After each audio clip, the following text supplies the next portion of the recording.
Salut, pas de vidéo depuis un moment parce qu'en fait j'ai eu une très belle évasion chez mes Nicobarensis encore parce que j'avais pas renouvelé le talcol. Donc comme je dois en refaire, je vais en profiter pour vous montrer comment moi je procède.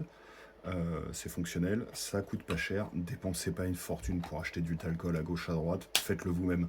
Franchement, ça prend rien en temps, c'est facile à faire et ça va vous coûter moins cher. Là, pour vous donner une idée, ça je l'ai acheté en pharmacie, il y en a pour 8 euros, j'ai 250 grammes de talc.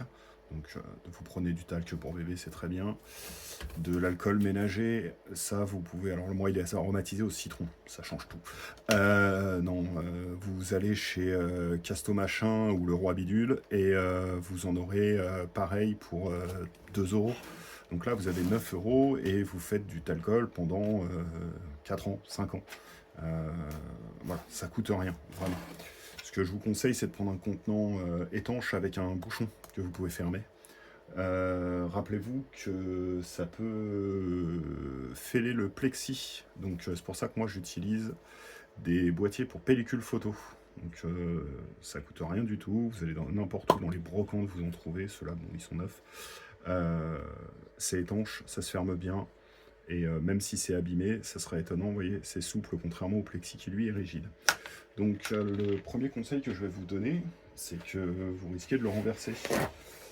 Donc vous allez mettre un petit bout de sopalin en dessous, c'est assez important, hein, la dernière fois que j'en ai fait, j'en ai foutu partout.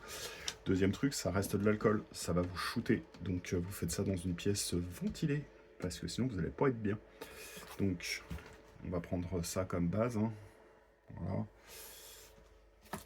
Donc ne faites pas les blaireaux comme moi, vous voyez, moi j'ai déchiré tout le sac, parce que je suis pas très malin. Donc du coup quand je dois le verser c'est un peu pénible. Donc voilà, vous coupez un coin, ça suffit largement, et ça évite d'en foutre partout. Oula, je l'avais pas vu, ça a coulé plus vite que d'habitude. Hop.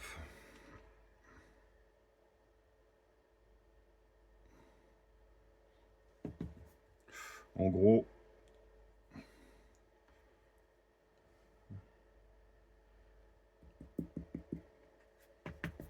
voilà. Des petits nuages de fumée, c'est sympa. Hop. Ce qu'il faut, c'est pas trop mettre d'alcool. Le but, c'est que c'est une consistance liquide, épais. C'est... Je vais vous montrer juste après. Donc là, vous y allez tout doucement, pour pas qu'il y en ait trop. Et pas faire comme moi et en foutre partout, voilà. Hein. Parce que le talc, ça assèche. Et l'alcool, ça s'évapore. Donc, voilà. Donc moi, j'ai un pinceau qui est cassé. Ça fait une très bonne touillette. Donc vous mélangez, c'est comme la pâte à crêpes. Il ne doit plus y avoir de grumeaux, sinon c'est que c'est pas bien mélangé. Alors, du premier coup. On commence à avoir l'habitude à force. On va continuer à mélanger. De toute façon, quand vous regardez, vous allez le voir. Je sais pas si on va bien le voir à la caméra, parce que c'est blanc. Donc vous voyez, c'est liquide, mais c'est épais en même temps. Voilà. Donc vous le mélangez bien. Pour l'appliquer, vous prenez un pinceau un peu large.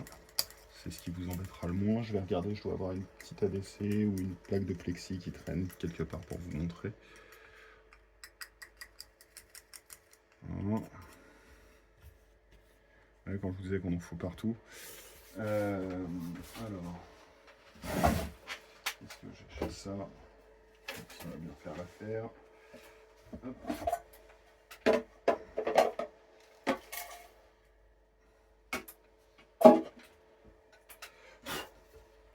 Alors il y avait de la terre dedans, hein.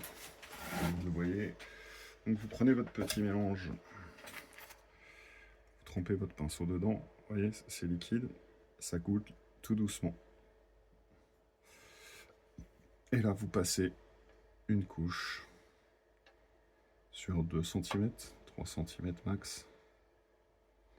Après si vous avez des fédoles, vous passez sur toute la paro. C'est encore le mieux pour les fédoles. Et vous isolez l'ADC et les nids par de l'eau. Parce que sinon, de toute façon, dans tous les cas, les fédoles, c'est pas est-ce qu'elles vont se barrer, c'est quand elles vont se barrer. Et je suis en train de ça va plus de classer mes Nico dans le même panier. Voilà, donc là, j'ai fait le tour. C'est pas très esthétique, hein, je vous le cache pas. Voilà. Votre pinceau, vous le rincez bien à l'eau derrière. Si vous voulez conserver votre mélange, le bouchon, et quand vous allez en avoir besoin, on le secoue. Si ça devient trop sec, vous remettez une goutte ou deux de votre alcool ménager. C'est de l'alcool, ça s'évapore, c'est normal. Une fois que vous avez mis votre mélange, vous laissez le couvercle ouvert, même s'il y a des fourmis dedans, vous le laissez ouvert 24 heures au moins, minimum. Je vous conseille même plus 48 que 24. Parce que là, si on met le couvercle avec les fourmis dedans, en fait, les vapeurs d'alcool, elles vont pas pouvoir sortir. Donc, vos fourmis, ça va les assommer, voire les tuer. Quand j'avais ma colonie de fédole, quand j'ai tartiné la première fois, j'ai pas attendu suffisamment longtemps, j'ai été un peu impatient et je pense que j'ai perdu entre 300 et 400 fourmis parce que les vapeurs étaient pas bonnes. Je m'en suis rendu compte avant que toute la colonie décède. Donc ce que j'ai fait, c'est que les fourmis, je les ai aspirées, je les ai mis dans un bac à côté pour voir si jamais elles n'étaient pas shootées sur l'intégralité. J'en ai récupéré 150, donc à peu près la moitié. Donc si jamais vous n'avez pas laissé assez sécher et les vapeurs dégagées, vous risquez soit de les shooter, soit de les buter. Si jamais ça arrive, vous sortez les fourmis, vous les mettez dans une autre ADC, dans un autre bac, et vous attendez voir si jamais elles se réveillent, parce que si elles sont stone, c'est pas cool de les avoir butées. Voilà, donc vous attendez. Vous voyez, ça fait une couche qui s'enlève au doigt. Ça fait une couche assez épaisse. Vous le laissez comme ça, et quand vous allez commencer à avoir des fourmis qui passent, alors elles passeront jamais d'une traite, et c'est parmi les plus efficaces en anti-évasion. Il y a quasiment pas d'espèces qui le passent, et celles qui le passent, de toute façon, vous êtes dans la merde, dans tous les cas.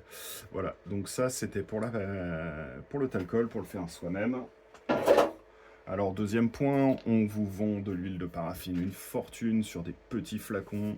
Pareil, les 250 ml, vous les achetez en pharmacie. Alors là, en l'occurrence, on me l'a ramené, donc celui-là, il coûte assez cher de mémoire.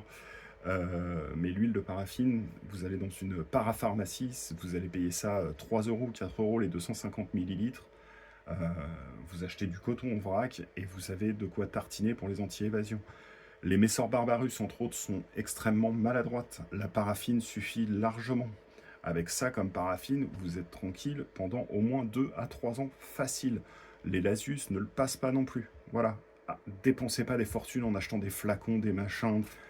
Voilà, c'est de l'argent que vous pouvez investir ailleurs. On a tous besoin de mettre du blé de côté. Voilà, ciao.